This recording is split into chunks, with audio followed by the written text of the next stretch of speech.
दिल्ली के Yashobhoomi convention centre में हो रहा है डेयरी इंडस्ट्री का एक मेगा शोकेस। देश भर से डेयरी मैन्युफैक्चरर्स, टेक्नोलॉजिस्ट्स, इनोवेटर्स और इंडस्ट्री एक्सपर्ट्स एक ही प्लेटफॉर्म पर इकट्ठा हुए हैं। इस इवेंट का मेन फोकस है सस्टेनेबिलिटी, इनोवेशन और डेयरी इंडस्ट्री के नए नए बिजनेस अपॉर्चुनिटीज को एक्सप्लोर करना। इस इवेंट में बड़े बड़े मिनिस्टर्स भी आ रहे हैं और देश भर से अलग अलग स्टॉल्स लगाए गए हैं। एक बहुत बड़ी एग्जीबिशन हुई है जो पूरे इंडिया के डेयरी इंडस्ट्री को ग्रो करने का एक बहुत ही सुनहरा मौका है। मॉडर्न मिल्किंग मशीन से लेकर एडवांस प्रोसेसिंग टेक्नोलॉजी तक यहाँ पर सारी चीजें देखने को मिल रही है। ये एक ऐसा प्लेटफॉर्म है जो फार्मर्स एंड टेक्नोलॉजी प्रोवाइडर्स के बीच में एक बहुत बड़ा नेटवर्क बनने का जरिया है और यहाँ पे देश भर से लोग बहुत ही एक्साइटमेंट के साथ इकट्ठा हो रहे हैं। तो इस 3 दिन के इवेंट को कवर करने के लिए हम आ गए हैं, तो जुड़े रहिए। मैं हूँ लावण्या एनबी न्यूज नेटवर्क से और मैं बहुत ही एक्साइटेड हूँ। चलिए चलते हैं इस इवेंट में।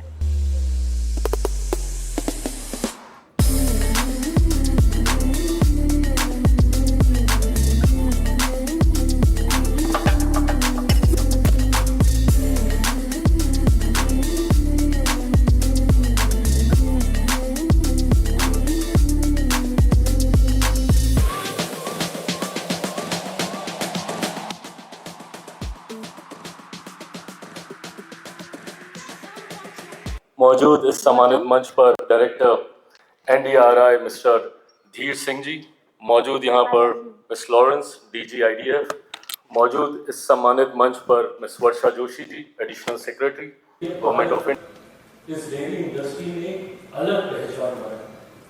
डेयरी का महत्व कितना है ये मुझे लगता है प्रकृति खुद हमें सिखाती है। दूध की वो पहली बूंद जब आप इस दुनिया में आते हैं वो आपके मुंह में जाती है। ये महत्व है जब आप जन्म लेते हैं और एक भविष्य की आप कल्पना करते हैं तो उसकी नींव में अगर कोई चीज होती है तो वो इसी क्षेत्र से जुड़ी हुई होती है। ऐसे में इस क्षेत्र को हम और ज्यादा बल दे सकते हैं, इसको और ज्यादा आगे बढ़ने का हम लोग मौका दे सकते हैं। तो मैं आग्रह करूंगा और मैं IDA से भी आग्रह करूंगा कि इसके बाद अगर लगे कि कुछ ऐसे विषय हैं जो सरकार के समझ जाने चाहिए, प्रधानमंत्री जी के समझ जाने चाहिए, मैं जरूर आप सबसे आग्रह करूंगा कि इसको यहाँ पर रखने का काम आप जरूर करें। हम लोग एक बड़े लक्ष्य के साथ आगे बढ़ने का काम करें। मेरे प्रधानमंत्री का सपना है, उनकी चाहत है और ये लक्ष्य उन्होंने हम सबको दिया है कि जब देश अपनी आजादी की 100वीं सालगिरह मनाया तो उस वक्त मेरा भारत एक विकसित देश होना चाहिए।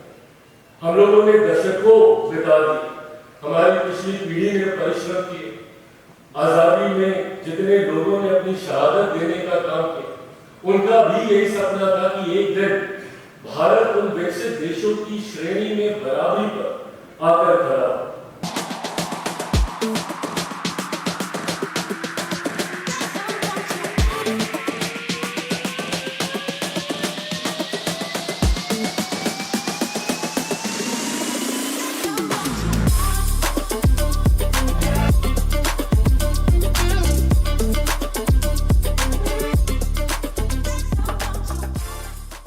हाँ जी, हाँ जी। मैं आज IDA को बधाई भी देता हूँ और शुभकामनाएं भी देता हूँ। आज जिस तरीके से उन्होंने डेयरी से जुड़े हुए जितने भी वर्टिकल्स हैं, जितने भी स्टेक होल्डर्स हैं, आज उनके साथ उन्होंने जिस तरीके से 52nd इस कार्यक्रम का आयोजन किया, ऐसे में मैं ये मानता हूँ कि इस क्षेत्र में आगे बढ़ने की अनंत संभावनाएं हैं। कैसे इस क्षेत्र को और मजबूती से आगे बढ़ाते हुए राष्ट्रीय ही नहीं अंतर्राष्ट्रीय स्तर पर इंडियन डेयरी एंड डेयरी से जुड़े हुए प्रोडक्ट्स की पहचान हम लोग अंतर्राष्ट्रीय स्तर पर कैसे लेकर जाएं, इन तमाम विषयों पर आज यहाँ पर चर्चा हुई है। अभी भी ये चर्चा आगे चलेगी। मैं मानता हूँ कि भारतीय पदार्थ की एक संभावना है कि वो अंतर्राष्ट्रीय बाज़ारों में भी अपनी एक महत्वपूर्ण पहचान बना सकते हैं। ऐसे में सरकार के माध्यम से जो भी बॉटलनेक्स हैं या चैलेंजेस हैं इस सेक्टर से जुड़े हुए, हम लोगों ने निरंतरता में प्रयास किया है उसका समाधान करने का। ये सेक्टर मेरी सरकार के लिए, मेरे प्रधानमंत्री के लिए कितना महत्वपूर्ण है, इसी से ही पता चलता है। जिस तरीके से एक अलग मंत्रालय का निर्माण, नहीं तो एग्रीकल्चर के अंतर्गत ये विभाग आता था, एनिमल हस्बेंड्री, फिशरी, डेयरी को जिस तरीके से एक अलग पहचान देने का काम किया है, ऐसे में ये एक ऐसा क्षेत्र है जो गांव और शहर की दूरी को कम करता है। जो ग्रामीण क्षेत्रों में रहने वाले हमारे किसान हैं जो कि संभवतः दूध उद्योग से जुड़े हुए हैं, उनको कैसे शहर के साथ जोड़ने का काम करता है। जब हम लोग विकसित भारत के निर्माण की हम लोग बात करते हैं और जब प्रधानमंत्री जी ने लक्ष्य दिया है 2047 तक भारत को एक विकसित देश बनाने का, उसमें डेयरी इंडस्ट्री का एक महत्वपूर्ण रोल भूमिका होने जा रही है और इस क्षेत्र में अभी हम लोग बहुत आगे बढ़ सकते हैं। ऐसे में जितनी भी कुछ समय पहले जीएसटी को लेकर इस क्षेत्र में काफ़ी कंसर्न्स थे, प्रधानमंत्री जी ने उनकी इस भावना को भी सम्मान देने का काम किया और डेयरी से जुड़े हुए अधिकांश वस्तु जितने भी थे प्रोडक्ट्स, उसको 5 या 0% पर लाने का काम किया। आगे भी इस क्षेत्र को बल देने के लिए सरकार को जो कदम उठाने होंगे, रिफॉर्म एक्सप्रेस प्रधानमंत्री जी अक्सर चर्चा करते हैं, उन तमाम रिफॉर्म्स के साथ इस इंडस्ट्री को और ज़्यादा बेहतर रूप में ट्रांसफॉर्म करके परफॉर्म करने का हम लोग कार्य करेंगे। चिराग जी, 2047 में डेयरी फार्मेसी को विकसित करने के लिए बताया गया, कैसे देखते हैं? देखिए, इसमें कई ऐसे हैं और आज की तारीख में मुझे खुशी इस बात की है कि इसमें काफ़ी रिसर्च के भी वर्क चल रहे हैं। नए नए अलग अलग प्रोडक्ट्स को तैयार किया जा रहा है, बट अभी भी काफ़ी लंबा रास्ता है, बहुत स्कोप है जिस पे हम लोग अभी आगे Sir, please tell us more about your brand, your stall, and your experience.